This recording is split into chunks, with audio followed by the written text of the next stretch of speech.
you want us to go up?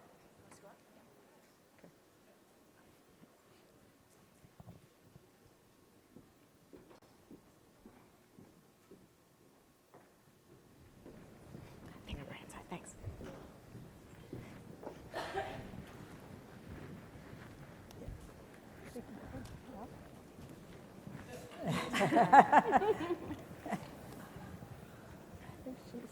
Awesome.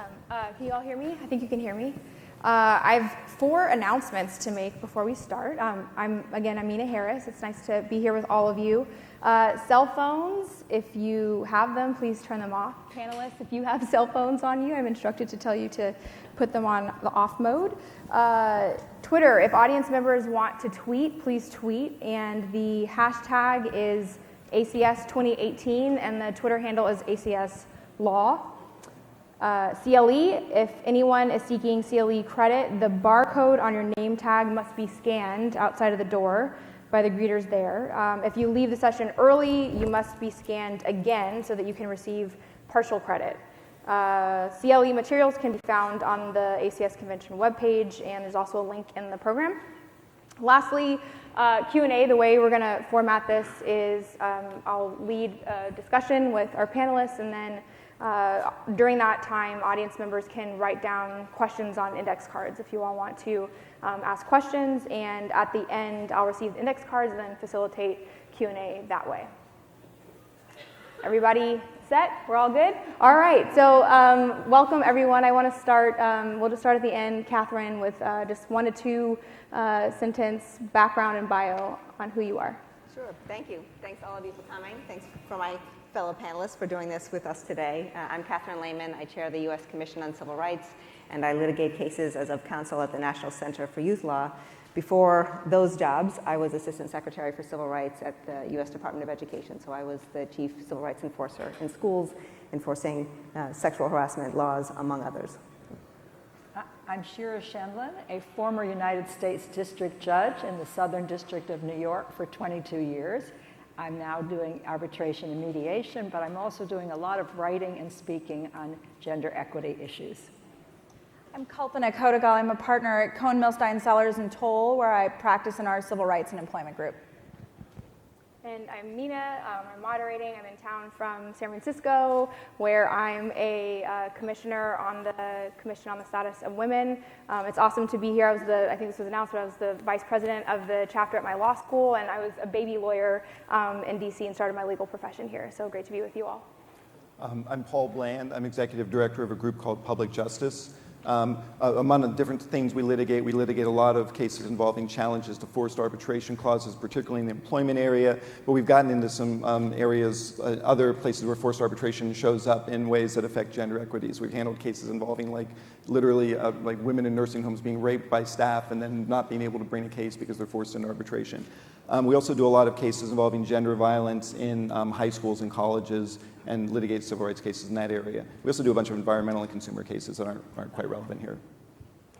And I'm Fatima Goss-Graves. I'm president and CEO of the National Women's Law Center. The National Women's Law Center was founded a little more than 45 years ago, and we use a mix of law, policy, and culture change to work to improve the lives of women and girls in the areas of health and reproductive rights, education, employment, and economic security. And I am also one of the co-founders of the Time's Up Legal Defense Fund, which is housed at and administered by the National Women's Law Center. I'm Deborah Rohde. I'm the McFarland Professor of Law and Director of the Center on the Legal Profession at Stanford. I write in this area books on gender equity and women in leadership, and I've been chair of the ABA's Commission on Women in the Profession and the director of Stanford's Institute for Research on Women and Gender.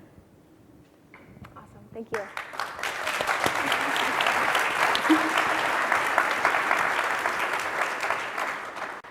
So Fatima, I want to start with you. I've had the pleasure of working with you a little bit on some of the Time's Up stuff. You just mentioned that you've been really involved in that, and you've really been sort of central in that way to the Me Too movement as the National Women's Law Center is administering and housing the fund. I think that the Time's Up movement especially is such an important moment in terms of the platform and the visibility to really elevate these issues. And I'm curious how you are sort of thinking about the strategy of the fund. Is it general intake? Are you focusing on specific issues to really move the needle on policy and sort of changing culture? Sure. I mean, this is really a tremendous time, right? And we really felt like it was a not typical moment, and it needed sort of not typical strategies. And when we launched the fund on January 1st, we knew that it would get some attention, and we knew that we would hear from people. I think we had no idea that in less than 6 months, we would hear from over 3,000 people who were seeking assistance for harassment and related retaliation at work. And that does not count, I will just say, the many people who have contacted us in this period seeking assistance for harassment and retaliation at school or in other settings. That is just the workplace ones. And so our goal was for the many people who were for the first time coming forward when Me Too went viral, our goal was really for those who wanted to come forward and challenge what was happening to them, for them to actually have some attorneys to do it. And what we discovered was that A, a lot of people didn't either know what their rights were or know where to go, and B, that we could actually connect with people who were ready to stand up and represent people, many people who were motivated by this moment to come forward and do what they could. So we now have 500 new attorneys who have joined our legal network. And we are connecting people with attorneys. They all get free legal consultations, and some will move forward and do more than that. Some will move forward and it may or may not become a case, as all of these people on this panel know, and I'm sure in this audience know. Sometimes it's a good thing that something never actually becomes a case. Sometimes things resolve in ways that are better. But our goal really is to make sure that people are actually able to have representation. And we're particularly and pretty laser focused on reaching the areas that have historically been really hard to have someone have your back. So we're focused on finding women in low-income jobs, women who are working in restaurants and in retail, women who are working in a range of sectors. But I will tell you, we've heard from over 60 women in over 60 different sectors. So harassment is sort of an everywhere problem, and we want to make sure that people, no matter where they work, have the support they need. Mm-hmm. And we have a room full of lawyers. Do you want to share how someone can get involved? This is a perfect segue. In truth, though, if you are interested in signing up, you can go to the National Women's Law Center's website at nwlc.org and join our legal network. It provides all the information on how to do that, things you have to agree to do to be a part of the legal network, and we will be providing ongoing outreach and information sessions. So in truth, we are looking for more and more attorneys, and I will say not only individual attorneys have been signing up, but a number of large law firms have signed up and agreed to take on whole categories of cases. You know, a couple of law firms have agreed to train 10 to 20 attorneys to take on defamation cases, for example. This is a time where we're seeing people show up in ways that are just really inspiring to me. It is one of those things that makes me really excited about the work we're doing right now. That's wonderful. Well, thank you for your leadership on that. Paul, I want to jump to you. Obviously, litigation is a really important piece of this, but we know that there's also policy change that needs to happen. And I'm curious, you know, in your mind, what are sort of the top policy issues? When you introduced yourself, you noted that your expertise is around secrecy, and you've really been at the forefront of the battle against NDAs. We know that, you know, Harvey Weinstein, for example, used those to silence his victims and perpetrated his, you know, pattern of abuse. So what do you think about what's important and what do we need to do there? Well, so for more than half the employees in America right now, when you apply for a job or to keep a job, you have to sign a forced arbitration clause that says before you have any dispute, you agree that if something happens to you, if you're discriminated against, you're harassed at your job, you can't go to court, but you're going to go to a private arbitrator. Most of the arbitration clauses have secrecy provisions built into them. Then there are other employers who don't have the arbitration clause but have separate non-disclosure agreements like Mr. Weinstein used. There have been a bunch of cases out there that have been established where not just him but a number of different men who are predators would serially harass or assault, rape actually, a series of women, and they would have these clauses, that the secrecy agreements that have real teeth to them that are very threatening, and tons of times, if someone did bring a claim, they would pay them off quietly. There are companies where the boards didn't know of the company that they were paying these things off. The guys were able to go and continue to do this again and again. There are bills in Congress, and there's been several. There's a very strong bill being pushed by Senator Gillibrand and Congressman Bustos that would ban the use of pre-dispute arbitration clauses and non-disclosure agreements at the outset of an employment relationship, and I think that that's really important. At the back end, there is a problem where a lot of times when cases are brought, they're settled in a way that's secret, where the secrecy provisions in settlement agreements essentially require the survivor not to tell anybody what happened. And this is a trickier thing to go after. So if you had legislation that said you could never have secrecy, one of the things that would do is that it would discourage a lot of women and survivors from coming forward in the first place. So if you just ban, say you can never have secrecy agreements, that's really a problem.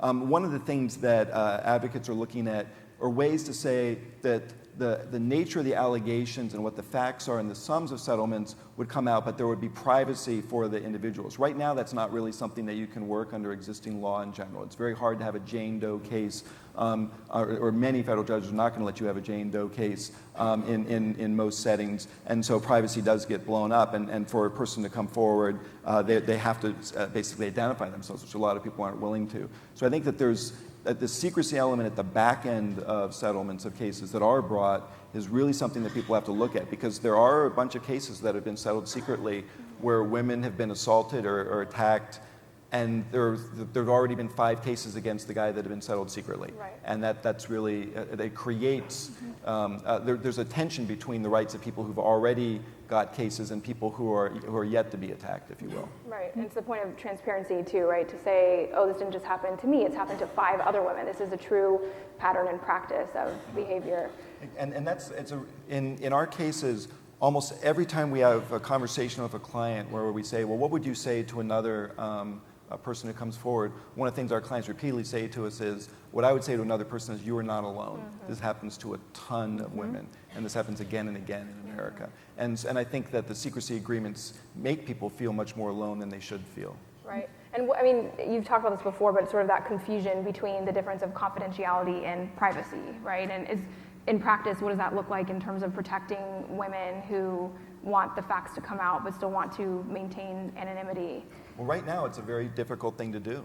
It's next to impossible in general in most settings for a woman to bring a lawsuit if they're going to be in court, if they're going to have the ability to be in court. So they're not covered, or there's a flaw of the arbitration clause that lets you get around it, which we challenge a lot. And it's hard to have privacy right now, and I think that's something that lawmakers really need to look at. Mina, I wanted to weigh, Yes, please. Yeah, I wanted to weigh in on non-disclosure agreements because it's not a simple issue. If you're in court, I agree with you, most judges are not going to allow a Jane Doe suit. But if you're pre-court, if you're pre-lawsuit, it's an incentive for the company to settle, and there are a lot of people who don't want NDAs banned entirely. New York talked about legislation that would make it a unilateral NDA, meaning the plaintiff was the one who could request it, because a lot of plaintiff victims really don't want to be public. I'm not talking about a rape type case, a criminal case, but I'm talking about workplace harassment, where they have reputational issues, job issues. They don't necessarily want to be public. They want it resolved in the workplace, and they may very much want the non-disclosure, but they also want the settlement. And the non-disclosure is something that the company wants. So we have to be careful when we talk about NDAs as not being all bad, but at whose instance and at whose request, and when are they appropriate and when are they not. Right. You know, one of the other challenges, though, with it is that you may have one set of information when you enter in that NDA, and I think you saw this with the Weinstein cases, but then you find out how many other people And so it seems like there should be an additional safety valve, that if there is new information that the person didn't know. Because I agree with you, many of our clients, they actually want NDAs too, they want confidentiality. And at the back end, it's very different from all the front end problems that you described. But the question is, how do you strike that balance so that if there's new information that comes forward, people can be able to get out of those agreements? I think one other note on that, as somebody who practices in the class action space, what we're talking about, this identification of patterns of multiple women who are coming forward having experienced the same thing, it's not just about resolving their claims and getting those individuals justice. It's also about identifying what are the structures that allowed that to happen, right? What's happening in the HR practices? What's happening at the leadership of the company that allows that to go on? And one of the struggles I think we have is, how can we identify those patterns where there is so much secrecy? And so that has to be part of our discussion around policy solutions. If I can say one thing about the class action point. So nearly every arbitration clause in America bans the parties from going forward as a class action. And just a couple of weeks ago, by a 5-4 vote, the Supreme Court just held that the Federal Arbitration Act overrode the National Labor Relations Act. And I think that as a matter of history, I think that's terrible. I think as a matter of statutory interpretation, it's crazy. But one of the things that was most frustrating about it was Justice Gorsuch begins his opinion with this solemn thing about how it's really important to ensure the choice of workers to be forced into arbitration and out of their constitutional rights, because otherwise what you might have is that people would lose this valuable right to be pushed into arbitration. And there's almost nobody who's familiar with the American workforce who didn't roll their eyes at that. I mean, it was almost a facially ludicrous introduction to the opinion. And it builds on too, I think one of the big arguments that came out when Uber made its announcement is that the not requiring NDAs only applies to individuals. I don't know if you have any thoughts on that from the sort of the class action. I think Fatima spoke up about that in the press as well. That is so, I'm going to try and be really diplomatic, but I think that's exactly what we would expect from a major company, right? Where is the exposure? Where is the risk? The major exposure is when we can identify these patterns and practices. And it's very easier to treat these one-off cases as one-off cases. And so what Uber's policy allows it to continue to do is to prevent us from figuring out what's going on, what's the structural problem, and it limits our ability to get at that and solve it so that it doesn't continue down the road. I think we have to be very careful when we think about Me Too and sexual harassment, not to divorce it from all the other ways that there are gender-based discrimination in the workplace. It goes together. And so this idea that you can simply separate individual sexual harassment cases and treat them one way and get plaudits from everybody as making this major step forward really misses the bigger and overarching structural problem. And that is my just huge criticism with the Uber move.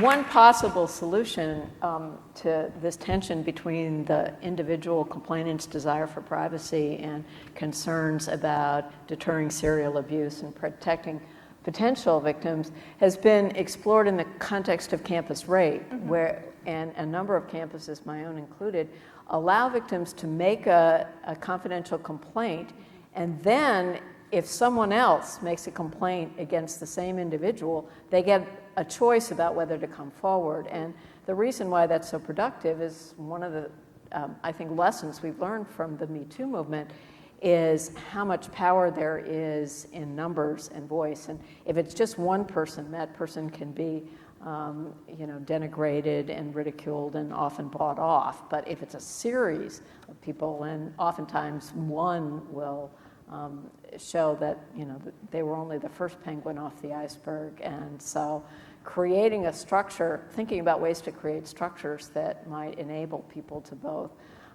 protect their privacy, but then make a decision later on that enough is enough. But one of the ways, So one of the ways that that's different in the campus context is that Title IX does require the campus to investigate whether there's a confidential report or a public report. And so I too share the class action concern, the view that the federal government can't enforce, that campuses can't enforce what they don't know about and what they're not collecting information about. So it's very, very important to have some system for being able to report, including a confidential system. And one key difference in the campus context is this obligation to investigate, period, at the point that the notice comes to the school. Catherine actually wanted, I'm sorry, please. Yes, I was going to add one thing too. Right after the Epic decision came down, I spoke to a New York plaintiff's lawyer, and he said, well, we're going to fight back. Here's what we're going to do. We're simply going to file 10,000 arbitrations at once, and we're going to break the system. That's exactly right. They're not going to be able to handle 10. Smiling. They're not going to be able to handle 10,000 or 50,000 at once. And in terms of learning how many complaints there are, they will learn fast enough when 10,000 arbitrations are filed simultaneously. Look, sorry, I know you're No, ready to move please, on to sure. another topic. When the Duke's decision came down a number of years ago, and we all thought class actions were dead, and what were we going to do? I was at a conference where somebody said so thoughtfully, somebody who had been in this movement long before I was alive, who remembered litigating civil rights cases before Rule 23, and said, fine. If they want to go back to the days before Rule 23, we'll go back to the days before Rule 23. We'll show them why Rule 23 has profound advantages both for plaintiffs and for defendants. If that's the way we're going to go, then let's go there. Let's take them on. I think you'll find that those of us who litigate in this space, while we absolutely agree with Paul's critique of the Epic Systems decision, it's not going to stop us from figuring out how to bring these cases. We'll go back to being creative and figure out a new way to do it. And we'll also need a congressional solution. Yes, correct. Absolutely, We're going absolutely. to rely on employers to take put one foot out there and maybe in arbitration, but not do the class, or maybe do both under a lot of pressure. And that's not a national solution. I was one of the people who both said, this is really good, Uber. I'm glad you did it. You didn't do this, this, and this, and I really wish you had. That's right. But then I'm also thinking about the 60% of people who are working for employers who are just saying, we're going to keep pre-dispute arbitration agreements. So we need a congressional solution. Absolutely. Well, Professor Rode, you brought this up. I think it's a good segue back to Catherine. Obviously, it's pervasive. It's a particular problem on college campuses and in educational environments. I'm sure you all were following the Brock Turner case at Stanford. Some of you may have seen that the judge in that case was recalled on Tuesday. I'm sure we could do an entire separate panel on that topic. But Catherine, as the Assistant Secretary for Civil Rights of the Department of Education, one of the key things you did and followed up on the work of the department was issuing guidance on the responsibility of schools under Title IX, and made clear that sexual violence is a form of sex-based discrimination and that it applies. In 2011, I know you issued guidance. In 2014, you issued more guidance, and just last year, the Trump administration withdrew that guidance. And I'd love for you to just talk about why it was important to do it in the first place, and what the path forward is now that we have these reports that it might be rolled back.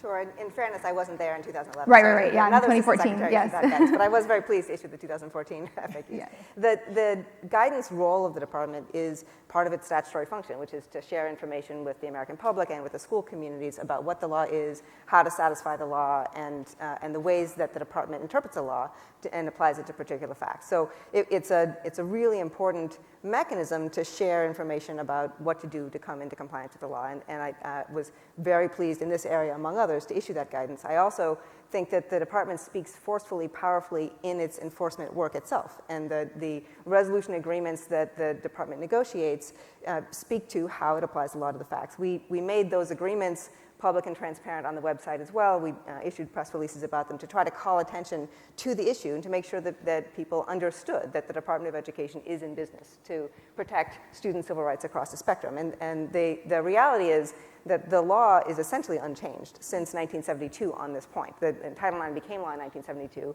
and as early as the 1970s, the court started recognizing sexual harassment as a component of sex discrimination that is cognizable under Title IX. The United States Supreme Court spoke to this issue in 1992 for the first time, very, very clearly, very forcefully, in an issue about a young woman who's a high school student who had been subject to statutory rape from a teacher at the school. And the school district had not responded sufficiently strongly.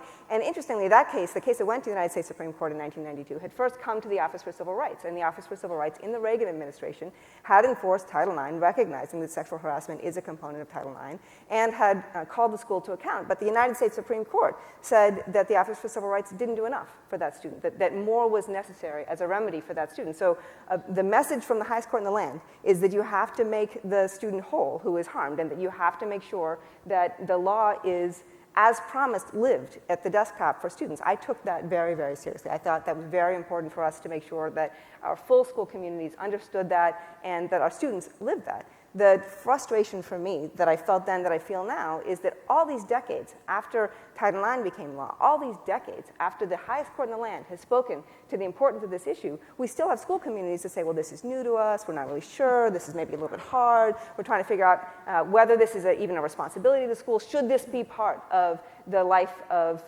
the academic environment.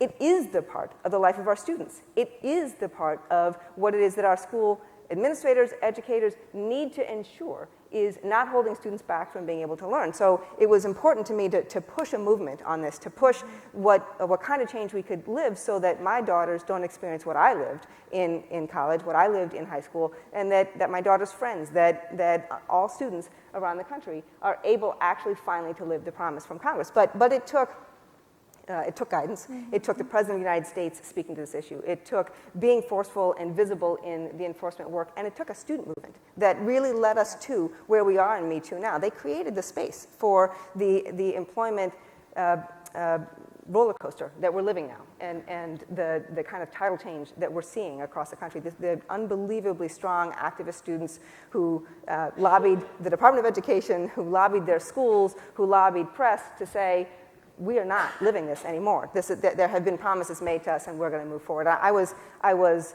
delighted to witness that, delighted to be able to be responsive to it, and also delighted to be able to move forward what we were doing when we were at the Department of Education. May I make one comment about that? So I think that the work that Catherine did at the department was incredibly important. And in our organization, we litigate some cases in this area. And the Koch brothers have funded this sort of men's rights group that is arguing that there's this huge, that there's an over-reporting, over-enforcement about sexual assault on campuses. They're crazy. It's unbelievably upside down. It's like that Stranger Things, the upside down. We have cases where our clients are raped. Had a case where a client was raped, and the school said, we want you to act out what happened so we can see, so she backs down. We've had a series of cases where clients have been sexually assaulted, where schools don't even have a Title IX coordinator, where they say, oh, well, we can't tell what happened, so we're going to expel both students from school for having had sex in school. So we have a client who's raped at knife point, and then because she reported it, she's being expelled from school. It's very, very common now for you to have someone who's been assaulted, and they're expected to continue to go to school with the person who assaulted them right there. Catherine's work made this huge step towards changing that, and the government was enforcing that. And what we have seen has been a full-scale retreat from that enforcement. We see a growing number of case intakes in which the education department is not showing an interest, and the need for private lawyers to get into this area and litigate cases. This is an area the private bar is going to have to fill because the government is not doing it. It's sort of like the EPA. The government's walking away from its responsibility, and a huge amount of great work that was being done isn't being done now. Nina, I have a question about the standard of proof. I thought what got a lot of publicity is whether the preponderance of the evidence standard was really appropriate in these cases, or whether it should be raised to beyond a reasonable doubt, as it would be in a criminal case, because there was a sense maybe in some sectors that the perpetrator wasn't getting sort of a fair shake either because of the standard of proof. And I'd be curious if you could talk about that a little bit, because I'm just a newspaper reader on that issue. Sure, that was one among many very controversial components of the way that we were doing the work. But the issue about what the standard of proof should be is that this is administrative review context in schools. The standard of proof in civil context in court, in the administrative review process that OCR uses itself, that is true across the country, typically is the preponderance of the evidence standard, because that's the best way to balance the equities as between a complainant and an accused student, or a complainant and an accused person anywhere.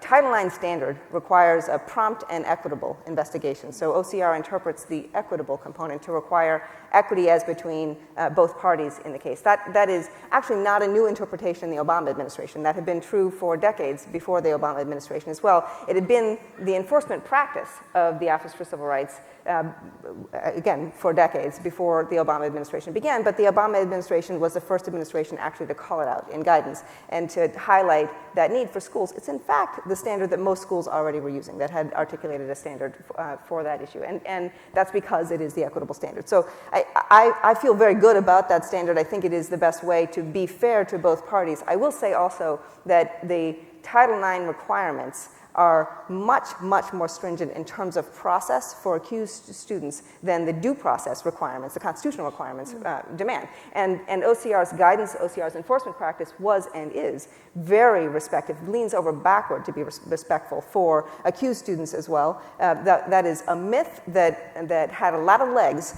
in my life in the Office for Civil Rights, and it was enormously frustrating to me to hear that we might not have been fair to accused students because we were aggressive, loud, visible in our enforcement practice as well as in the guidance that we issued about being fair to all parties in the investigation, because that is the only way to live up to the Title IX command for prompt and equitable investigations. And if I could just add, I think that the debate that has been fueled by a lot of men's rights activists often totally leads out what happens to students who somehow were bold enough to come forward to report their assault.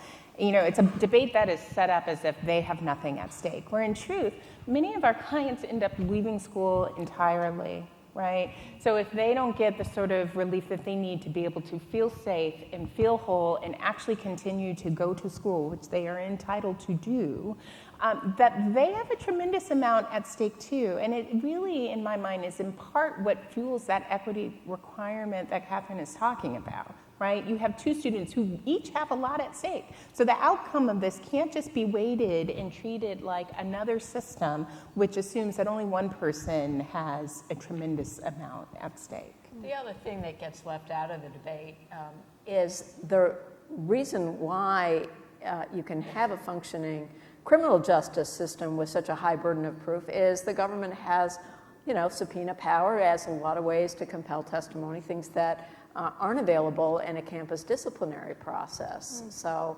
if you just import the criminal standard and ignore the differences in investigatory resources, especially in cases where so much is going to turn on the two individuals' testimony, he said, she said, you'll never get to beyond a reasonable doubt with those cases, and they are the bulk of what comes through in campus sexual assault.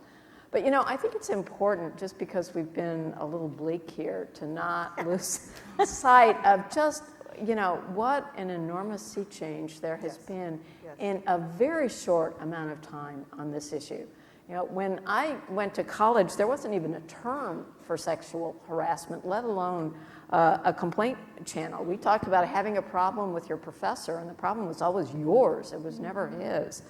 And even after the law began to change and Anita Hill's testimony really galvanized public attention, that moment passed and fatigue and backlash set in, and women who complained were dismissed as unstable, humorless whiners. Hill herself was a little bit slutty, a little bit nutty, and what has changed now, and why I think we're in such a different historical moment that we can all, just be grateful for and, relish, is that social media and mainstream media now has transformed that landscape. And so people can bypass unresponsive legal remedies, unresponsive HR remedies. Susan Fowler at Uber toppled the career of 20 executives with a blog post. That's the new reality, and I think that institutions that are doing what you describe, sort of let's expel both the students, in this moment of social media, that's a really risky strategy for them. So suddenly the reputational harms are on both sides. And I think that's a permanent reset, and one that we need to be strategic about taking advantage of.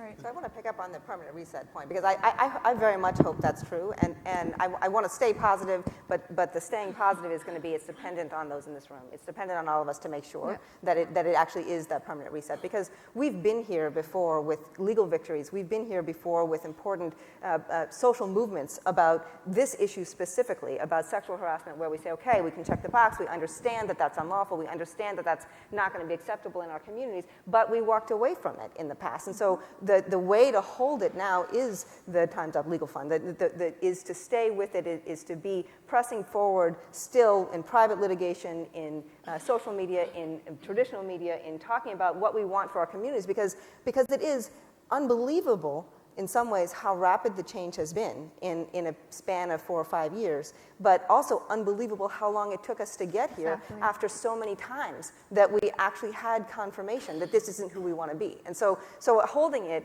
this is a precarious victory, and holding it is going to be really important. And I think there is will to do it as long as we stay focused on it together. But, so I think back a decade ago, Tarana Burke's Me Too movement was like on MySpace, and very few people knew about it, right? And then within 24 hours, you had tens of millions of people telling their stories under the same Me Too rubric. And so I agree that social media is what helped to fuel that, but what's also going to sustain it is those millions of people who told their stories. Because once you start to do that, it's hard to put it away. People are going to need a place to put that, what is real pain, right? And so that is in part what can help to fuel the proactive change. That is in part why I totally agree with you. The reputational harm for an institution that just sort of tries to do the business as usual, brushing harassment and violence aside, that has been turned up. So there is these, the decades sort of plodding along of progress, and then sort of the last 8 months. And what I think will continue to fuel us is the people who, I don't think they're going away anytime soon, because it is really too hard. You've now resurrected this story. Some of these stories are from decades ago, and now you want to make sure that our daughters, that our children, that every generation doesn't have the same experience in the same way. Which of course goes back to the secrecy, right? And being able to allow people to feel comfortable coming forward and finding a community that they can do that with. I think that's really important. Well, and we also have to channel that energy into structural change and systemic change. And I do think, now I'm going to rain a little bit on the parade I just launched, because we're seeing such a disconnect between our cultural and our political awareness. We have a president who talks about exactly the kinds of abuses that, have fueled the Me Too movement, and everyone said, oh, locker room talk.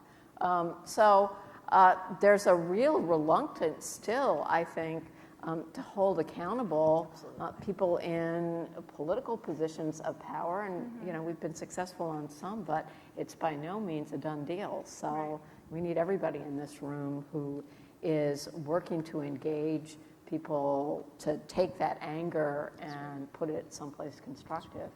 Right. It's incremental, but you have to keep your eye on the ball.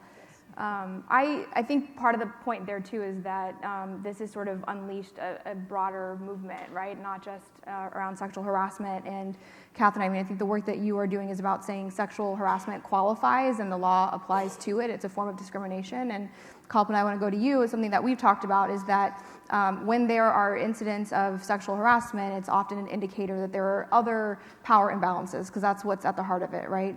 Seeking control over people who lack power. I know that you are involved in a case, the Sterling Jewelers case, that really is a great example. It's pay and promotion, but you've seen these patterns. And how does that play out, especially in the class action landscape? Yeah, I think I'm involved in a couple of cases where this comes up, where the primary cause of action is pay discrimination or pregnancy-related discrimination or discrimination in promotions.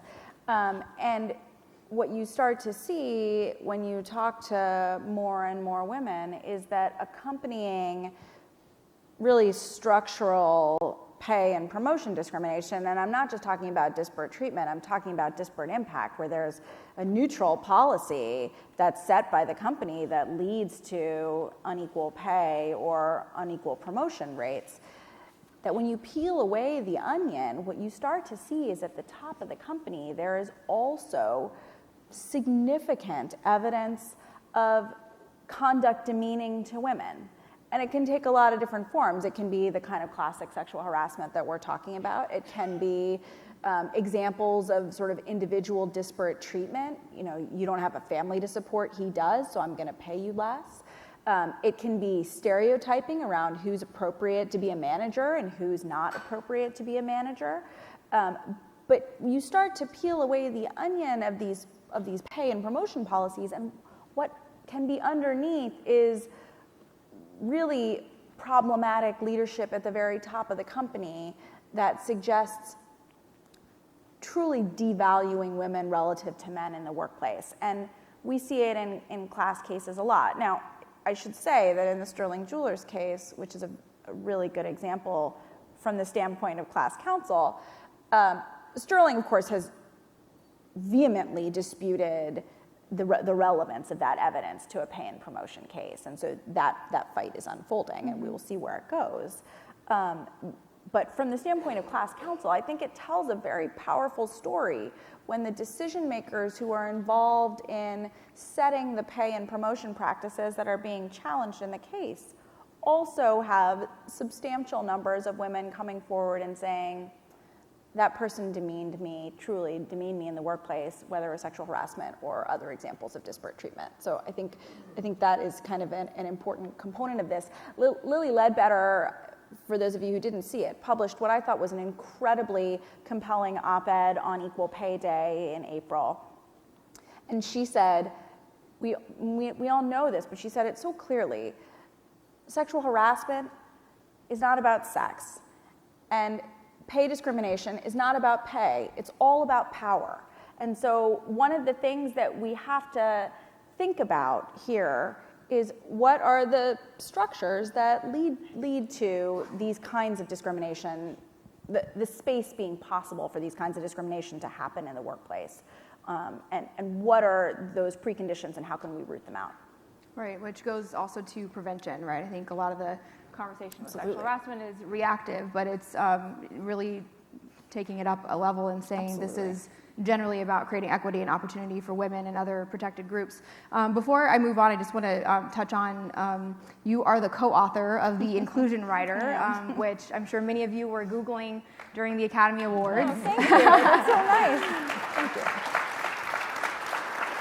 And I think that's sort of a little bit more on a positive note. I'd love for you to talk about that and how that is sort of, it's a step forward in creating those environments. It is, yeah. So it's surreal, right, as a litigator I had gone to sleep. I mean, I have little kids. I'd be up early the next morning. I'd gone to sleep. So I wake up Monday morning and my phone is just exploding. I had no idea what had happened. We'd been working. And I think one of the things that's so powerful about the Inclusion Rider, I mean, the document itself effectively embodies best practices for hiring. It's not rocket science, right? We know that if you bring in folks from diverse backgrounds and you give them a chance to interview and you look for opportunities to hire qualified folks from underrepresented backgrounds, that can build diversity in the workplace, right? I mean, it's pretty straightforward. But what's powerful, I think, about the Inclusion Rider is that here was a moment where 3 women from very different backgrounds, Stacy Smith, right, who is a professor at the Annenberg School at USC, who's a communications professor and has spent her career really documenting and building up data around underrepresentation in Hollywood, and Fanshin Cox-Giovanni, who's an activist and an actor and works with Matt Damon and Ben Affleck at Pearl Street Films, and I, right, 3 very different women with very different backgrounds, were able to put our skills together in a way that we could make a really meaningful contribution. And I think that's a powerful piece of this. For me, one of the really important messages of the inclusion rider, and I think it speaks to the sort of point of this panel here. I know we're here to talk about how lawyers can lead the way on these issues of sexual harassment in the workplace. And I think it behooves us to do that from a place of listening, really listening to affected communities, listening to women and their stories, thinking about those who are disenfranchised, right? We have important skills to bring to the table to resolve these problems, but we have to do it from a place of humility and a place of service. And for me, the Inclusion Rider was a really powerful opportunity to be part of that. You know, obviously the last 2 months have been strange, the kind of attention to it. The 2 years or 18 months before that were spent working very much under the radar with very little sense that this was necessarily going to lead anywhere. Lots of uphill, lots of 2 steps forward, 1 step back, people telling us why it wouldn't work and why it couldn't be done and why it wasn't going to move the ball forward. And so, and my firm, we did the work pro bono. It just felt like it was an important project to be part of. So I think that for me is one of the really important messages about this. We have to come to this with sort of a humble heart, for lack of a better way of saying it. Mm-hmm. That makes me think too, Fatima, in terms of your work with especially low-paid workers and women of color and immigrants, right? And recognizing that this affects different women in different ways. And I think listening is also a big part of that conversation for policy. I mean, I think it is true for policy and it's true for the legal work, right? I mean, one of the things for Time's Up that I think was so powerful was the recognition that whether you were under Hollywood's bright lights or you were working in the shadows, that this is something that could affect you. It actually became a little bit of a basis for having a sense that this could be one movement. But in terms of the policy solutions, one of the things that we think is critical is that we make changes to make sure that our existing laws work better, but also that people are fully covered. You know, it is terrible that so many people can be working and have actually no federal protections, and in some states that means no protections at all, either because they work for a very small employer. Title VII of the Civil Rights Act applies to employers that are 15 or more. And you can only get damages, right, if you're much higher than that. So for many workers, it's like no coverage at all. Or if you think about how contingent most work relationships are becoming, you know, what that means is many workers will have no protection because they're an independent contractor or they're in an employment relationship where the status is unclear, and that's what all the fight is about whether you are actually employed, not about whether you experience violence that should be covered.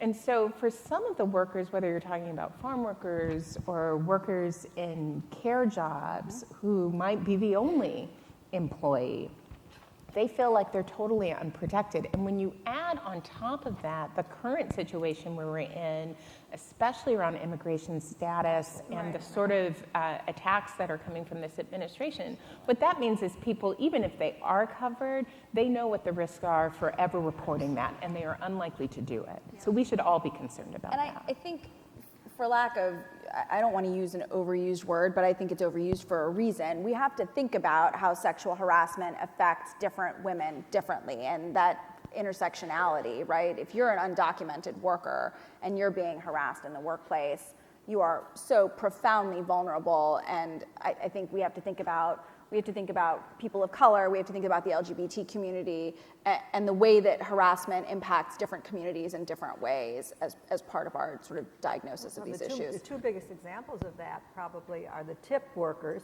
who you know have a minimum wage of $2.13 an hour.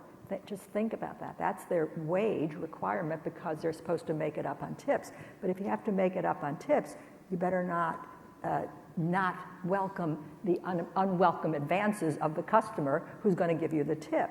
So these workers are particularly vulnerable who are working for basically a salary you can't live on. The other group that I think about is what's now called the gig economy. I don't know about you folks, but all the young people I know are in that gig economy. They're freelancers. They really don't have jobs. They are, you call them independent contractors. They're barely that. They sort of go from one gig to the next. They have no protection at all. So those are two groups that come to mind as very vulnerable. And when you're very vulnerable, you're less likely, of course, to speak out because you cannot afford to lose that pay. And so that means that the policy solutions that we're thinking about, that some of those solutions are around making harassment law work better or around preventing harassment, but some of those have to actually address the fundamental structural issues that allow harassment to fester without anyone actually doing anything important about it. Absolutely. One thing I want to say about workers who are in less publicized areas is it can be harder to draw media and social media to some types of cases. So we got involved in a case where we do cases where we challenge court secrecy orders. And so there's a sexual harassment class action against a huge trucking company. And essentially what will happen is a woman who's trying to become a truck driver is assigned to be an apprentice to an existing truck driver, generally a man. If the man makes some sort of, harasses her, proposes something, demands something, and she reports it, they say, well, we weren't there, we don't know what happened, so we need to separate you, so we're going to take you and keep you from working, and he'll just continue to drive the truck. So if you report sexual harassment, then you're essentially taken out of, you're punished and you lose your salary.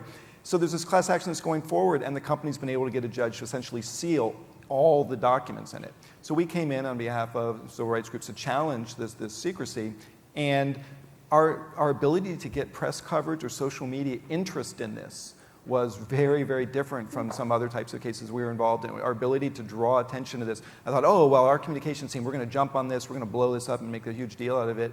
And there was quite a little sort of thud. And some of it's the president's involved in his sort of rodeo clown stuff over here that draws everyone's attention while the rest of the country is sort of on fire quietly over here. Yeah. But I mean, it was really, it was really frustrating to us that there was, that somehow this set of workers was much harder to draw attention to. Yeah. What was the rationale for the court sealing all the records?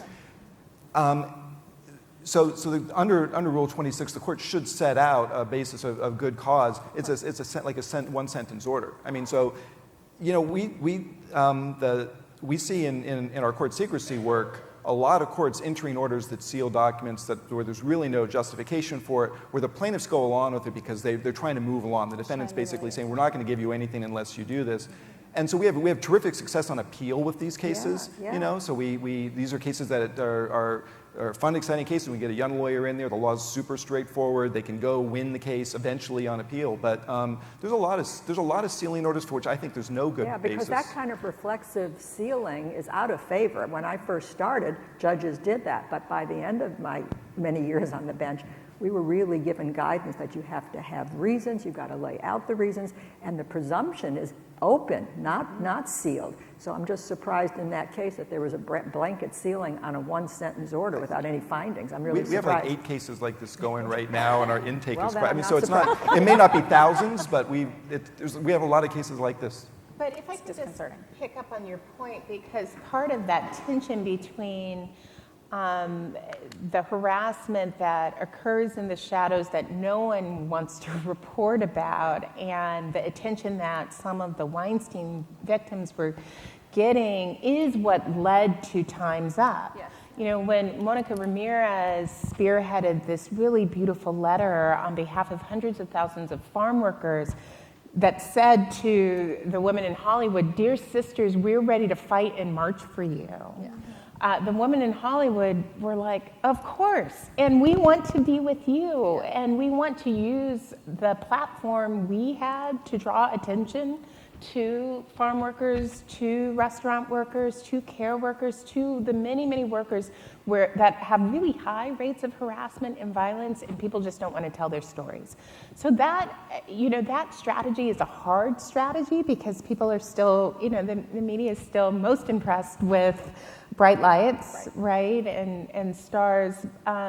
But what I have been impressed by is these women who are saying, yes, and we're going to continue to push you to be better about that. And one of the things that the Time's Up Legal Defense Fund does support that I didn't mention is it's not only the legal services, but it's also PR services, media services. Some of that is to protect the people who are coming forward to tell their story at a lot of risk, so giving them advice on what this is going to mean for them. But some of that is really to amplify the cases that would not get amplification otherwise. I'm glad you brought, oh, sorry, please. Sorry, a key point too of what will make this hold and what will make this last is giving light to, giving visibility to the really retrograde views that underlie our assumptions about who can touch another person's body and under what circumstances. I mean, the kinds of facts that we hear from the Henry Weinstein case, I think were galling to virtually everybody, but they're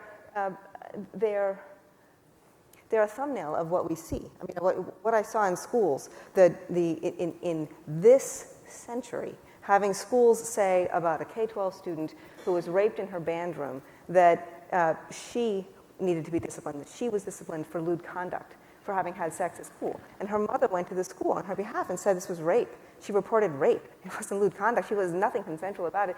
And the school would not back down until the Office for Civil Rights came in and educated them about what the law is, and then they were subject to federal oversight for multiple years. But that's this century, and that's the kinds of notions about who can touch somebody else when, and then what happens to the person who reports it. The visibility of those stories, the kind of commonality, the ugliness,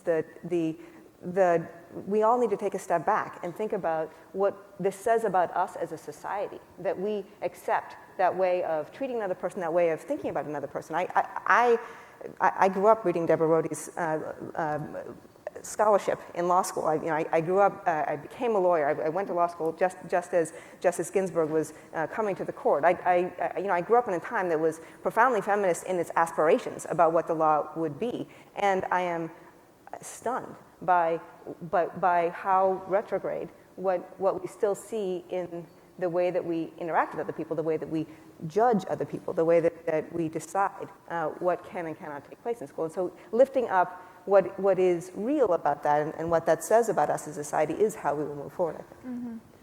Can I say one point on that? I think one of the things that we've heard is about how our strategy around harassment in the workplace really has to be multifaceted. And so while you've got different perspectives and different skill sets here, I think the power of organizing here, and there are folks like the National Women's Law Center and the National Domestic Workers Alliance, there are groups that are doing such powerful organizing around these issues on the policy changes that are necessary, on the secrecy issues, at the state-by-state level, figuring out what state legislatures are more ready to move on some of these policy fixes than others. And so, I obviously come at it as a litigator, but I think we really, what you're hearing here is that our work on this has to be from every different angle, and we have to be thinking about this in as strategic and holistic a way in order to maintain the kind of momentum that I think Professor Rody raised earlier. Well, I love Gloria Steinem's observation on this. She says, the truth will set you free, but first it will piss you off. Yes. So we're still at the pissed off phase of this, but in terms of responses, what we all need to do also is just, write some checks. Support organizations that are working in this space. God knows we don't have a lot of support from the federal government at this point on anything resembling a progressive agenda on almost all of these issues. So we're going to have to rely more on pro bono work and more on financial support to the organizations that are struggling to keep up with the fire hose. And Fatima, we were recently on a panel for talking about this in the context of the tech industry, and I think that's another way of looking at it, is that even though it is a universal problem, there are different ways of approaching it in different sectors. And I think also on the notion of universality between different types of women, we talked about how tech workers can find that commonality with the invisible workforce that supports them. But also this idea that in a place like tech, where you have lots of new initiatives popping up saying, I'm going to combat this way and innovate this, that there's actually a real need to return to sort of old school organizing tactics, right? which I think is really important. Well, and monitoring.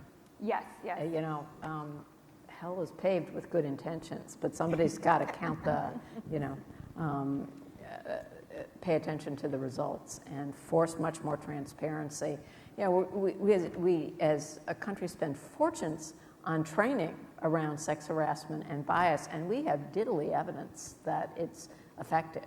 You know, and so we really have to do a much better job of monitoring. And you know, what little evidence we do suggests that the quality varies enormously, and we have to educate people on what constitutes adequate prevention in these areas, and that will actually require some systematic evaluation. I mean, sexual harassment is everywhere, but there is evidence that there are some places where it is worse.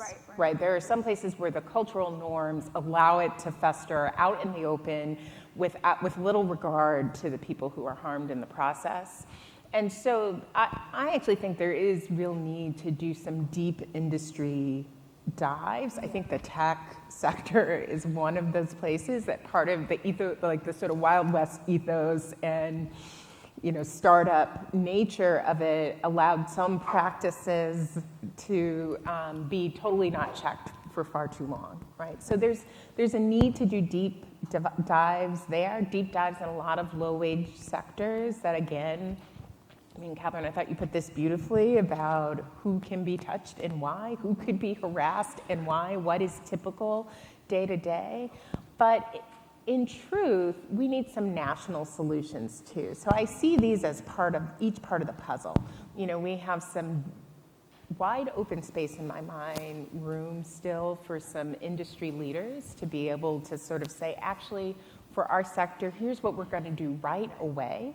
But Congress has a role to play here. There is something that they can do right now to actually ensure that more people are covered, that the right incentives that are in place, that there is more transparency and less secrecy and more accountability. There are things that can be done. I've been excited to see some bills come out. Senator Harris and Murkowski released a bill this week, but we need to actually see this rise up in the agenda, and the sort of typical idea that nothing can happen in Washington, we need to move past that too. Well, I want to respond to that because many of us think that nothing will happen in Washington unless we have a big victory in November. So short of a big victory in November, I look to the states because a lot of state legislatures are jumping into the void. And New York, for example, New York State just passed a law that's going to require education, training, and monitoring in all levels of business. They've actually put out sort of a curriculum of what has to be covered. It's a checklist.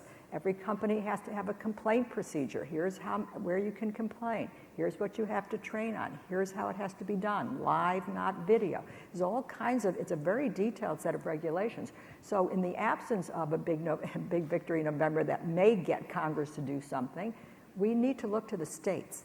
And a lot of the states are moving in that direction. We need more states to do it. And I think, oh, sorry, please. Well, but you also have to evaluate, you know, California had what we called Arnold's Law because it was passed after Arnold Schwarzenegger's unhappiness with his domestic worker, and he could not veto legislation that requires training every 2 years for everyone who's in a supervisory capacity. And having sat through now a decade's worth of Arnold's Law, both as a perpetrator and a victim, and listening to a lot of people, I mean, you know, it's not an effective solution in so many contexts. The training is really terrible. So it's not enough to just pass the statute. You have to monitor and demand some kind of quality control and see whether it's moving the needles in terms of changing the culture within the organization. I do think, though, that the point about turning to the states and recognizing that there's an important state role is really critical. The reality is it's never been a good idea to rely too heavily on the federal government to satisfy all of our civil rights or social ills, right? There's never been enough time, enough people, enough money in the federal government actually to be in all the places where harm might take place. And so it's important for us to create a safety net that is operational in 50 states in the District of Columbia. And it's important for us to make sure that we call call on the federal government to do its job and to do its job well, and I obviously believe in that. And it's important that we also are fully operational in our states and in our communities as well, moving forward what it is that we know we ought to be living. So I think that piece is critical. To respond to Professor Rode, it may be that because the New York legislation is post the Me Too movement, it will not suffer from the same shortcomings as the 10-year-old California Arnold's law. It may be that there's a lot more enlightened attention to what really needs to be done to be effective. Yeah. And I think we're going to see more states move forward with laws that are stronger, and California even potentially improve its laws. So I'd say both and, right? I'm just not buying into the idea that there can be no movement at the federal level. I think we got to press for states where we can, and surprise ourselves by having these campaigns, even in states where people would say you shouldn't run a campaign there. You'd be surprised how people come out on this issue, and Congress can't be let off the hook. One thing about states, if I could add, is the focus on state legislatures is important, but state attorney generals and often city attorneys have a lot of power. So as arbitration clauses make it impossible for individuals in a lot of cases to represent themselves, and as the federal government, at least in certain parts, is sort of walking away from the field, you actually see a lot of areas in which the strongest civil rights enforcement is being done by state attorney generals, and increasingly some city attorneys are using their authority to step in. And I think it started more in the consumer area. You started seeing this when banks started using arbitration clauses to get rid of consumer class actions. But I do think that there are some attorney generals that are, there are people, they always say that attorney general is an aspiring governor, right? And there are some attorney generals out there who are looking to make their name by actually enforcing the law. And I think that in the networking, the speed networking thing they had yesterday, there were several people who were working in state attorney general's offices, and those are actually places where you can accomplish a lot. Yes, we had a very enlightened attorney general in New York until he wasn't. So that was a major problem. Yes.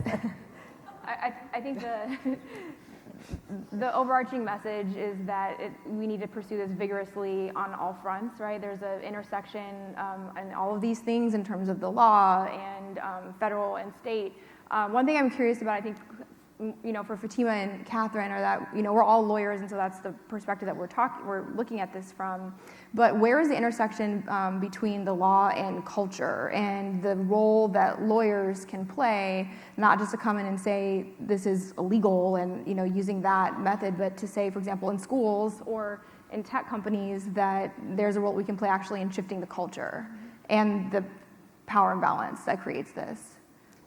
So my view is that cause lawyers, of whom I know we all are one, ought to always be thinking both about how we can lead and how we can follow, and use your tools as effectively as you can. You have a lot of skills, a lot of tools as a lawyer, and there should be movements that are operating in parallel, and you should operate from the perspective of doing no harm, making sure that the gains that you are making are actually effective in the lives of the people you're trying to serve, and that you are fully responsive to the communities that you are trying to serve. And that is certainly true in schools, but it's true in any context, in any civil rights work. What we ought to be doing is thinking about what is the scope of the problem, which frankly is unimaginable sitting at your desk. You actually have to talk to people about the kinds of experiences that they have to be able to learn about the various ways that somebody could harm another person.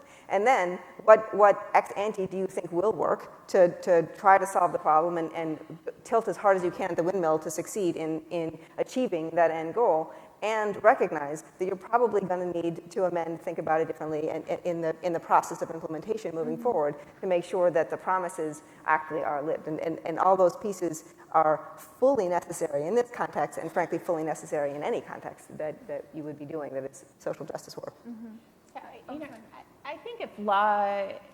I think if we're going to have any meaningful and lasting legal victories, culture change has to happen at the same time. And what is interesting at this moment is culture is far outpacing where our laws and policies and politics are. And so it is culture that prompted changes at Uber and that has prompted any changes that you've seen in tech. It hasn't really been yet law and policy doing that work. But if it is to be lasting change, I think we're going to have to see law and policy catch up. And so that is why it's the moment to actually solidify some of these ideas so that you don't have a different cultural wind swing us back the other direction with no safeguards and protections. I just wanted to make one point before you move on. As lawyers here, we also have to be thinking about what change we need to bring into our own community, our own professional community. We haven't talked about the legal community yet at all, and so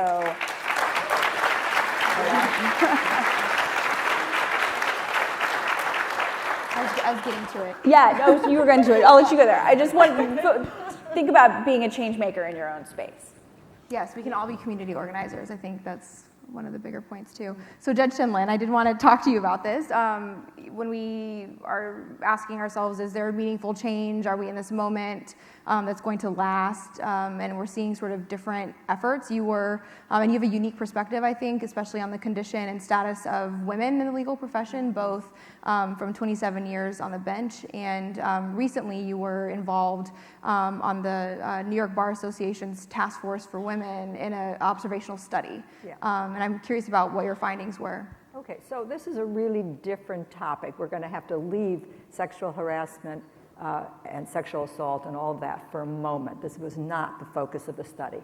The focus of the study and the focus of what I've written about is how women lawyers are doing in the profession. It focused primarily on women. And there were other panels the last day and a half that talked about depressing news. This was yet another area of somewhat depressing news. After being 30 years of half the law school graduating class, women really haven't made it to the halfway point in any part of the profession. They remain about 18% of equity partners at big law firms, which is a percentage that hasn't budged in a decade. The judges are about 27% women across the country. Federal judges 33%, but expected to go down, because if you look at the first wave of Trump confirmations, women are barely 10%. So we're not going to stay at 33 in the federal side, which means the total of 27% will sink. General counsels, women are less than 25%. And then we had this study that you referred to, where we asked the judges across the state of New York, federal and state judges, to observe what happened in their courtrooms. Now, of course, I knew how the study would turn out because I've been watching my courtroom for 27 years, as you said, 2 different courtrooms, but so it totaled to that. And what we found out is women simply aren't getting what's called speaking roles. They go to court, but the fellow does the talking, and the woman is the second seat, often junior, and doesn't get a chance to speak in court. Interestingly, we noted that public sector attorneys don't have this problem. When there's not a real live client that's called a corporation or that's called a defendant or whatever, but the client is the city or the state or the federal government, women were 38% of the speaking role. But when it was private sector cases, they sunk to 19% of speaking roles, which is really not a great statistic after so many years. So we looked at this at all levels: trial level, appellate level, upstate, which is a rural part of our state, versus downstate, which is big cities. And it was the same everywhere. In fact, the worst statistic of all was the Second Circuit. I'm sorry to say, the appellate arguments were only 14% women if the case was a non-public sector case. So that's a brief overview. And I must say that when I mentioned partnerships earlier, the worst sector of all was women of color. They were at 2% of the partnerships, so even lower than males of color, and certainly less than women across the board. So the only thing I'm trying to report is there's a lot left to do in the legal profession to have equity. I didn't even mention pay equity. There was one study that showed women make 44% less across the board in the legal profession than equally situated men. I don't know if that's accurate. I didn't work on that study. So I've heard different figures on pay equity, but there's not a lot of transparency either. So the study ended, again, I'm trying to be brief at this late hour, with what the 3 sectors can do: the judiciary, the clients, and the law firm. And of course, the one that I know the best is the judiciary. How active can the courts be in trying to correct this? And there have been a couple ideas out there. One was sort of having a rule, a local rule or an individual rule, where the court says, if a junior attorney argues, I'm more likely to grant oral argument. Or I would be happy to allow 2 attorneys to argue the same issue if one of them is junior. So a lot of judges around the country are jumping on board. Also judicial appointments, particularly in MDLs. There's a lot of talk about judges being much more sensitive to diversity issues, not just women now, but all diversity issues in whatever appointments the courts get to make. And they do make a lot of appointments in, MDL, by the way, is multi-district litigation, which turns out is 45% of the federal docket if you look at it as individual cases. Class actions, courts make appointments, they appoint special masters. So the courts can do something, but what the courts can't do is tell a client, this has to be your lawyer. I mean, there's a lot of pushback from the bar about that. We can't say to a client who their lawyer has to be. Can't mandate that it be a woman or a person of color. That we can't do. But courts can be leaders. And I think their courts are trying to do that. As for clients and law firms, that's a different panel for a different day. Mm-hmm. You know, if you don't start taking questions from the audience, yes, we won't have any. Okay, yeah, I was keeping time. I don't know. I think we probably we can do questions. So I have index cards that are going to come to me. I just want to close quickly. I think, you know, you started by saying this is like sort of another depressing statistic, and thank you. I think, to me, to end on a little bit of a high note, I think that it's inspiring. I think that, you know, from what I understand, the study was the first of its kind, and the title is If Not Now, When? And I think that, you know, we've been talking about this whole afternoon. This really is a moment that goes beyond sexual harassment and looking at how to improve generally the conditions of workers. And I know that you're supposed to repeat the study in 2 years, right? So this is about staying with it. I mean, we've been talking about that too. I just want to close with a final question, and I'll just let any one person answer this before we get to Q&A. But does anything give you hope? I know that we talked about Senator Harris and Murkowski have a bill that was just introduced on Tuesday. Uber has made some changes, although they may not, be reaching the standards that we would hope for. But is this meaningful progress? I know we talked about keeping with it, but what gives you hope? Does anything give you hope right now? I'm Polly Sunshine these days. I mean, I'm not kidding. People see me, and I am hopeful every single day because, I haven't seen this sort of engagement that does not appear to be waning from all sectors. People, and it is in the area of harassment, and it is outside the area of harassment. We ask people to write comments to the most, tiny regulations put out by the government, and they do so in the tens of thousands, and they're like, what is next? Put us in, coach, we're ready. And so that gives me a lot of hope. So I think about how do we move fast enough so that we are able to make the sort of changes that we all want to make. But I expect we're going to continue to see changes at the states, changes in Congress, in industry-wide changes, and the movement will continue to evolve, but it isn't fading. It is only getting stronger. Well, and we're all here. I mean, that should give us hope. Woody Allen said 90% of life is showing up, but it matters what you show up for. And the fact that we're having this conversation with all of you, it's a good line. You can't just blot out everything in history. Thank you for showing up.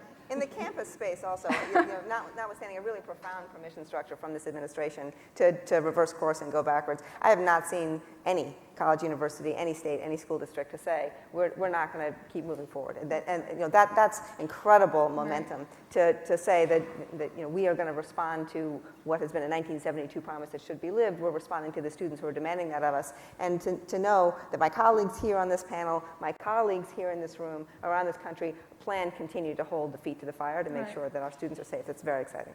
And I want to add, a famous justice once said, sunshine is the best disinfectant. Yes. The fact that there's so much attention now to this subject, the fact that it's everywhere, every day, op-ed, social media, but television, whatever it is, it's out there. It's really visible. And this does give me hope that there really will be change because of the tremendous focus on the issue.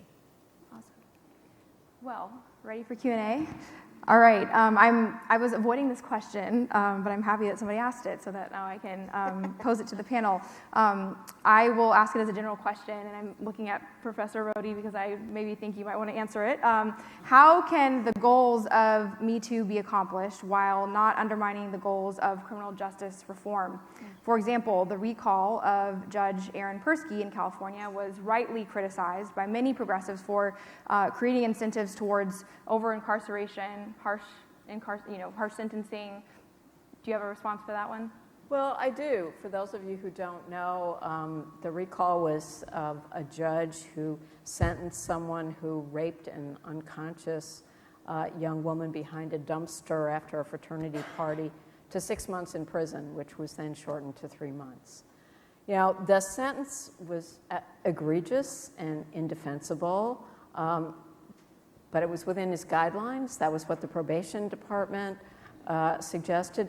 And, you know, I actually don't think that vote was any cause for rejoicing on either side, because, you know, yes, he should be accountable for such an egregious misjudgment, and views are different about whether it's a pattern of his or not.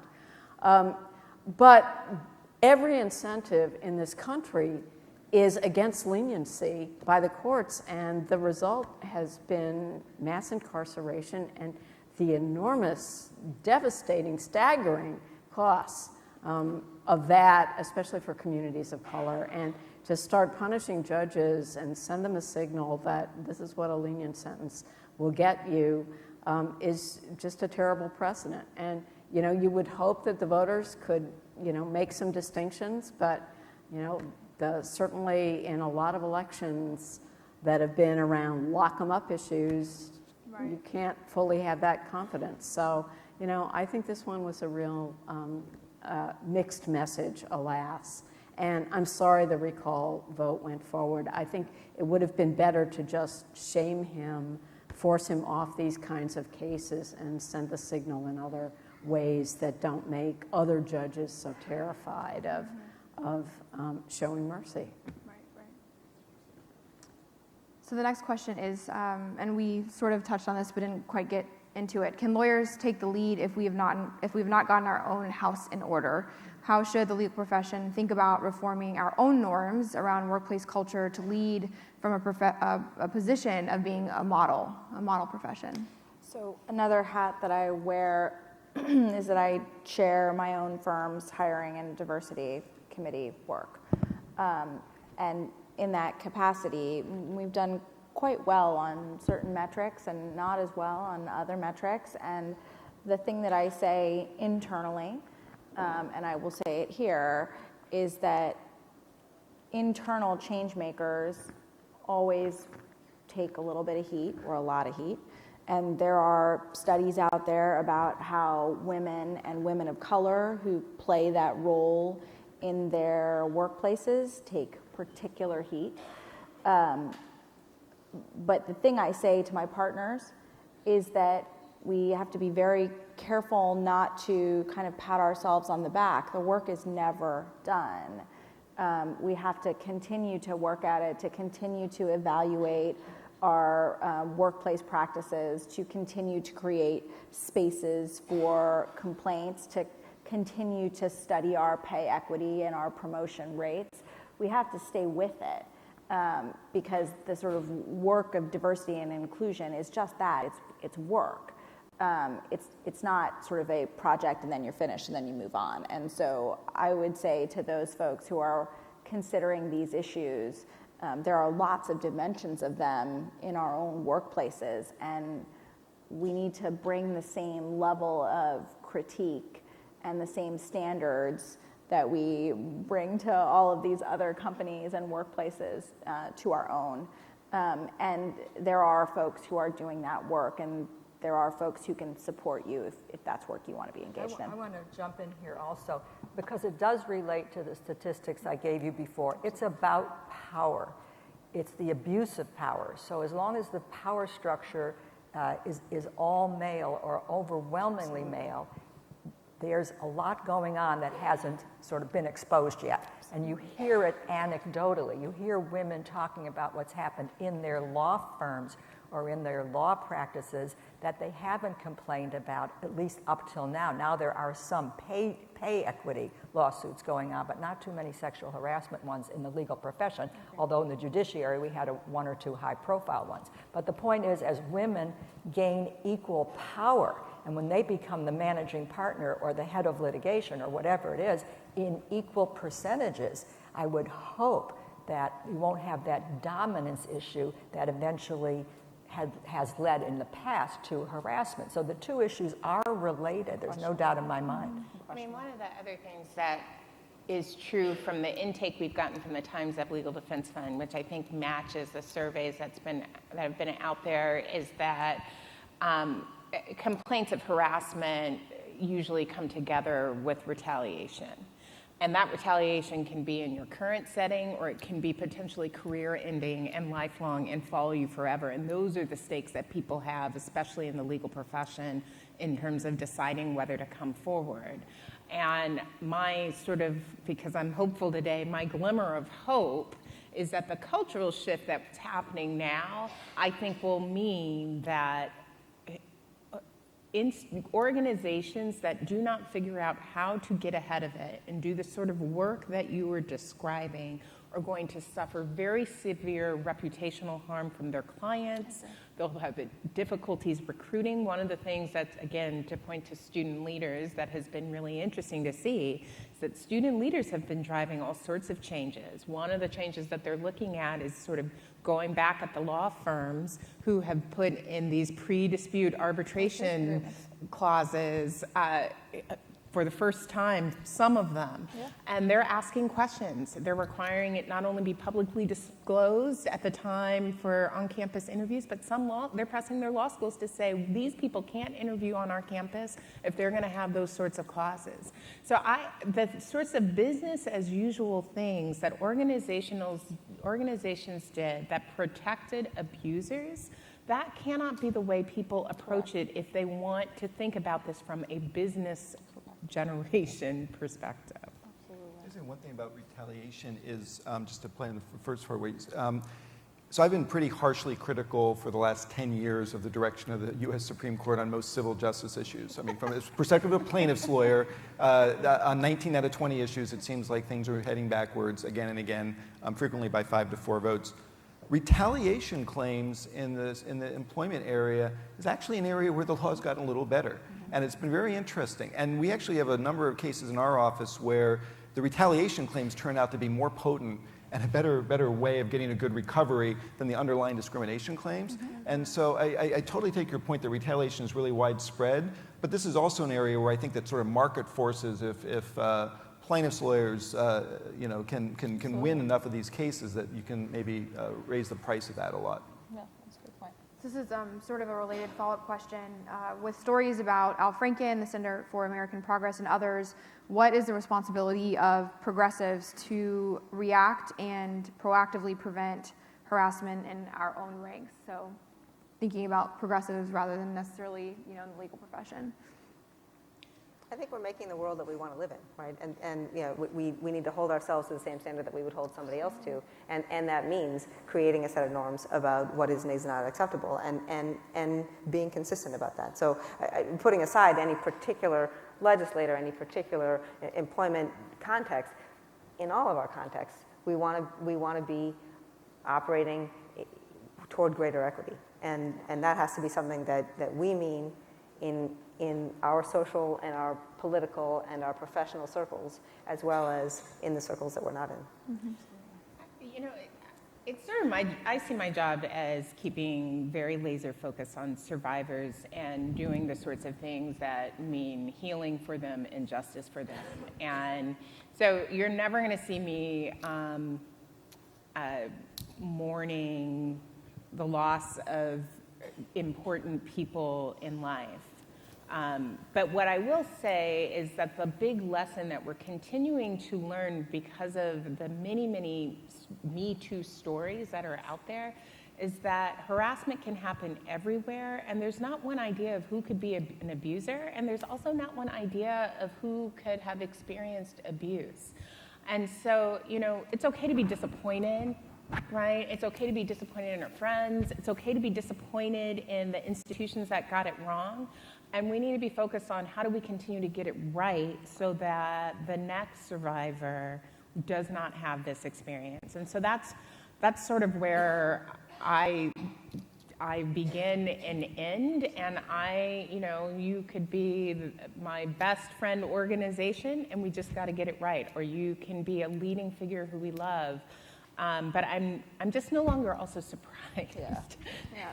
I'm done being surprised. We saw that obviously with Eric Schneiderman, right? Yeah, I mean, no surprise. somebody who was enforcing, you talk about the power of state attorney general, and yeah, right? But there was an important article that featured the many women in that office who have been doing that work and who are continuing to lead that work, and that work is not going away. And so I'm proud of those women for continuing to hold the charge. That's right. Absolutely.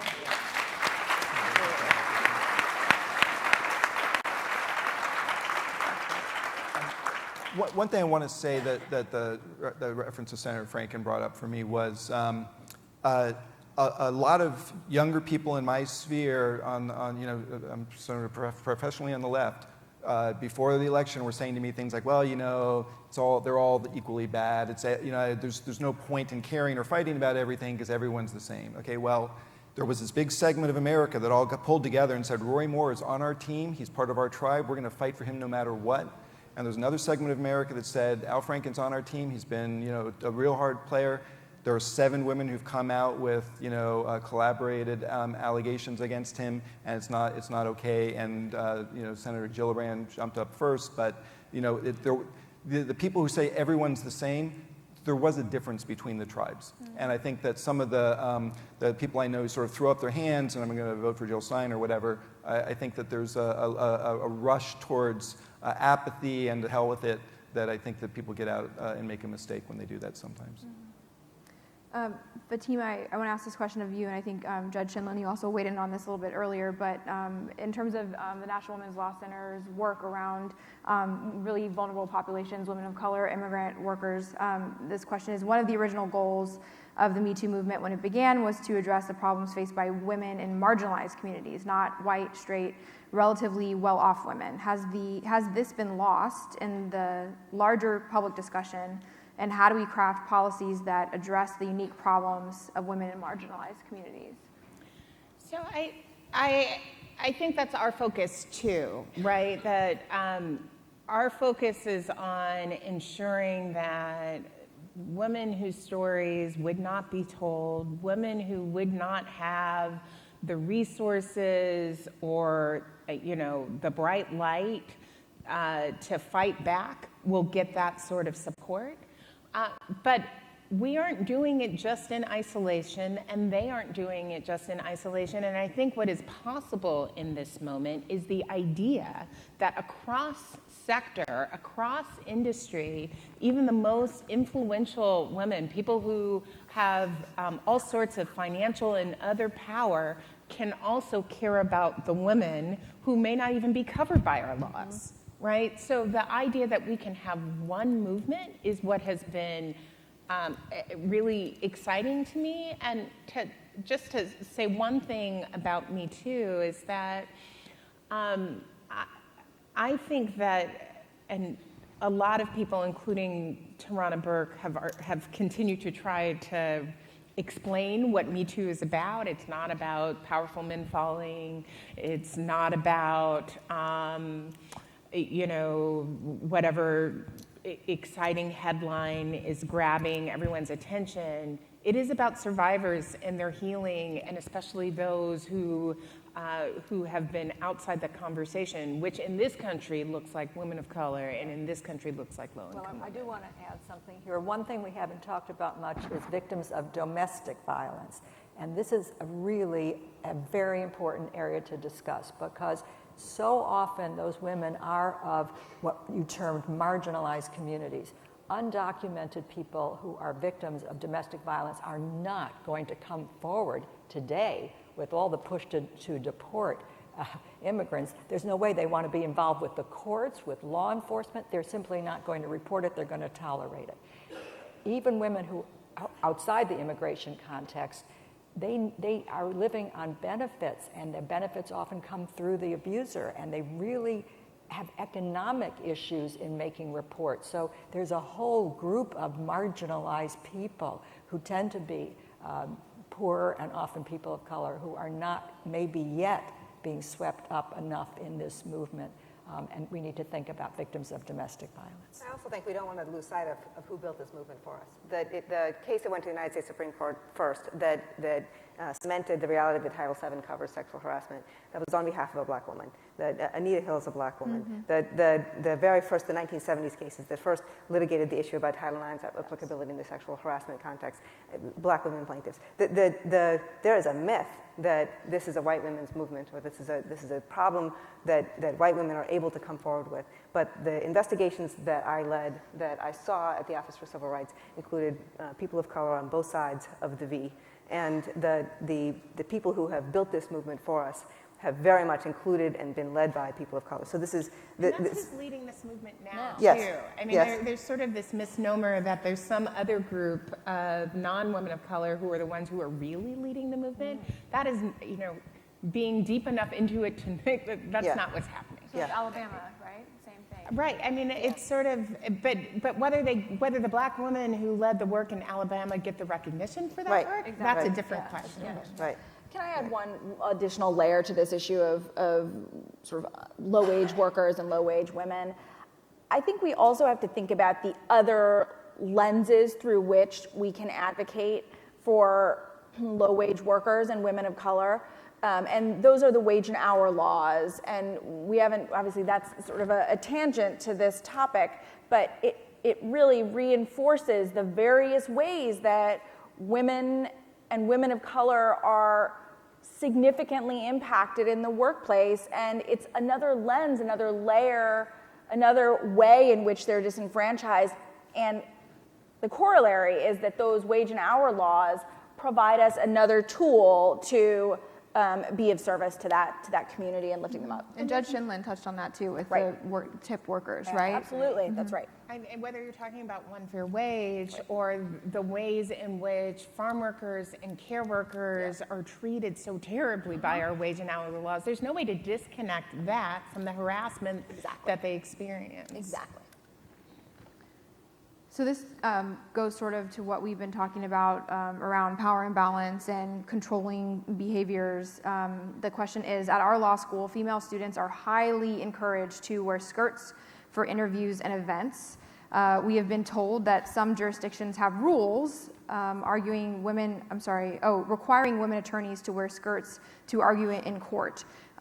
Is there a movement, and I will add, I know that some judges required, different attire for clerks. Is there a movement to end these archaic rules, guidelines? And I will add, how does that fit into, obviously, Well, that's interesting because those archaic practices didn't happen in the big city in which I was a judge. I never saw a distinction between wearing skirts and wearing pants. I never knew a judge who had a rule like that. I interviewed tons of clerks who were wearing pantsuits. I live in pantsuits myself for 6 months of the year, and then I'm happily switched to skirts the other 6 months because it's finally warm. But I really haven't seen this any longer. It's a throwback. I do remember when I first began, we wore skirts and not pantsuits, but that seemed to me to be gone. So I'm surprised by the question and wonder about the geographic differences around the country that may be the cause of that question. I think there is some geographic difference. I was in a state court in a southern state, and a judge started asking a woman lawyer about a tattoo that was visible on her arm, and we were all sitting there going, "Oh my," and it was just, it was amazing. But this kind of thing, there are parts of this country where that's still going on. But culture can shift. That's as right. And so that is something that I think you could see sunshine being really helpful. That's the sort of story that it may be cultural norms in various jurisdictions or at various law firms or in various schools, that if it got too much daylight, that embarrassment might shift it. it reminds me of, on the school setting, we recently co-wrote a report together with students in DC public high schools about the dress codes that they are subject to.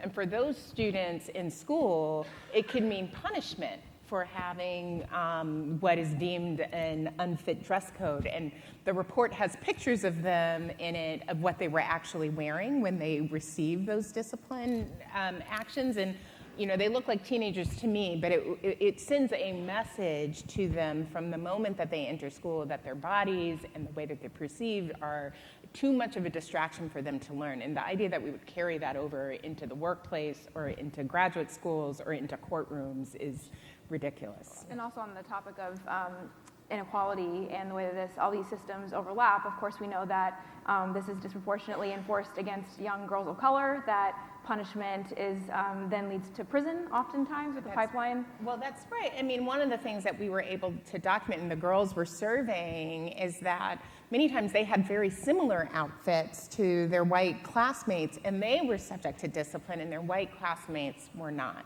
And the rules themselves made no sense. The disproportionate discipline also makes no sense, but it is entirely predictable. So one of the things that we can do to guard against that sort of bias is get rid of these sort of rules that have no place being in there in the first place. That report was unbelievable. I followed your tweet to it and read it, and my son was like, "Why are you so angry?" And it's like, "You have to read this." It was really something. Exactly what we were hoping for. That's another plug. Everyone go and download the report that you also just recently did in December, I think, that really lays out sort of all of the different policy solutions that we can be thinking about, the different communities that they apply to. You talk about women of color, tip workers, all of the stuff that we've been discussing. It's a really wonderful resource. I don't know how much time we have left. 2 minutes? All right. I think Professor Rodney's ready to go. All right. Well, thank you all. Can we give our panelists a round of applause?